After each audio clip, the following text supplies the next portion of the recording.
3:42 a.m. Engels Airbase, Russia, 730 kilometers from the Ukrainian border, home to Russia's strategic bomber fleet, Tu-95 and Tu-160 bombers that had been launching cruise missiles at Ukrainian cities for 10 months. Heavily defended, S-400 air defense systems, electronic warfare, radar coverage for 400 kilometers, considered untouchable.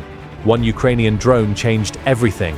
January 5, 2026, a modified Soviet-era Tu-141 reconnaissance drone, payload 50 kilograms of explosives, range extended to 1,000 kilometers, flight altitude 50 meters, speed 1,100 kilometers per hour. Target, Russia's strategic bomber fleet inside Russian territory, 730 kilometers deep. What Russia didn't expect was Ukraine hitting their most protected airbase. What Russia didn't know was that Ukraine had been planning this for 4 months. What Russia never imagined was losing strategic bombers inside Russia itself. At 3:42 a.m., the drone struck Engels Airbase. By 4:15 a.m., Russia's strategic bomber operations were crippled.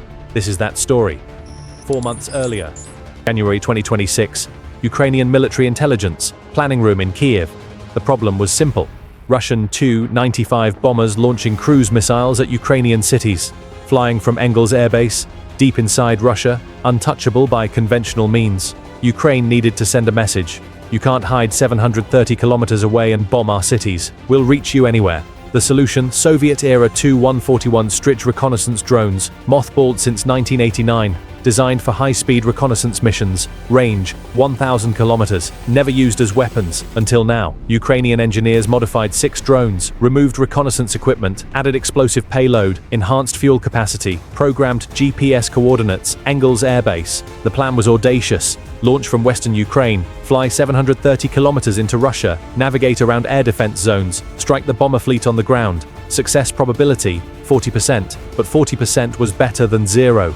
January 10, 2026, 1:17 a.m., launch western Ukraine. Mobile launcher hidden in forest, one Tu-141 drone on rails, fueled, armed, programmed, coordinates locked, 51.4939 degrees north, 46.1697 degrees east, Engels Airbase, flight path programmed to avoid major Russian air defense installations, flying low, 50 meters altitude, under radar coverage. At 1:17 a.m., the solid fuel booster ignited, massive thrust. The drone rocketed off rails, climbing, then dropping to terrain following altitude, heading northeast, into Russia, 730 kilometers to target. Flight time, 40 minutes, 1:20 a.m., into Russia. The drone crossed into Russian airspace at 1,100 kilometers per hour, flying barely above treetops. Small radar signature, high speed, difficult target. Russian air defense at the border detected nothing. The drone was too low, too fast, too small. It disappeared into Russian territory like a ghost.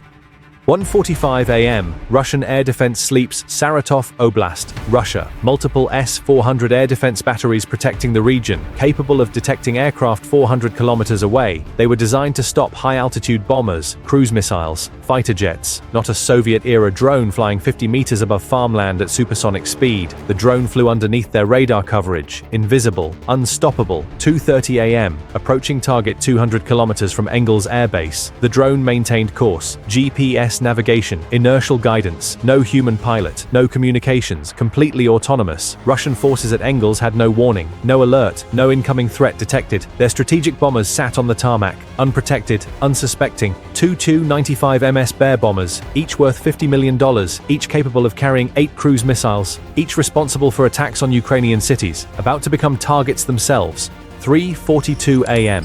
Impact. The Tu-141 drone descended on Engels Airbase. Terminal approach, 50 kilograms of high explosive armed, Russian air defense radar finally detected it, 12 kilometers out, too late. Alarm sounded, personnel scrambling, aircraft crews running, no time. At 3:42 a.m., the drone impacted the flight line. Direct hit on a Tu-95 MS strategic bomber. Explosion, massive fireball, 50 kilograms warhead, plus 3 tons of jet fuel in the bomber's tanks. Secondary explosions, fuel cells erupting, weapons cooking off. The bomber disintegrated, completely destroyed. Shrapnel from the explosion damaged a second Tu-95 MS parked 30 meters away. Wing destroyed, fuselage punctured, unrepairable. 2 strategic bombers, $100 million in assets, gone in 3 seconds. 3:43 a.m. Russian response Engels Airbase erupted in chaos, sirens wailing, fire crews mobilizing, air defense going active, but the drone was already destroyed, already accomplished its mission. Russian commanders were calling Moscow, reporting the impossible. Ukrainian drone strike, inside Russia, 730 kilometers from Ukraine, strategic bombers destroyed. The Kremlin couldn't believe it. 3:50 a.m., second wave. What Russia didn't know, Ukraine launched 2 drones that night. The second Tu-141 was inbound, different target, Diaghilevo Airbase, 500 kilometers southeast of Moscow, another strategic bomber base. At 3:50 a.m., the second drone struck. Impact, explosion, another Tu-22M3 bomber damaged beyond repair. Ukraine had just hit 2 Russian strategic air bases in one night, both deep inside Russia, both supposedly untouchable. 4:15 a.m., strategic impact Moscow, emergency meeting, Russian military leadership trying to explain the impossible. How did Ukrainian drones penetrate 730 kilometers into Russia? How did they bypass all air defenses? How did they strike strategic air bases? No good answers existed. The strategic calculation had shifted. Russian air bases weren't safe anymore. Not at 500 kilometers. Not at 730 kilometers. Nowhere. Russia's strategic bomber fleet was grounded immediately. Too vulnerable. Too exposed. The bombers that had been terrorizing Ukrainian cities stopped. The lesson 13, May 2026.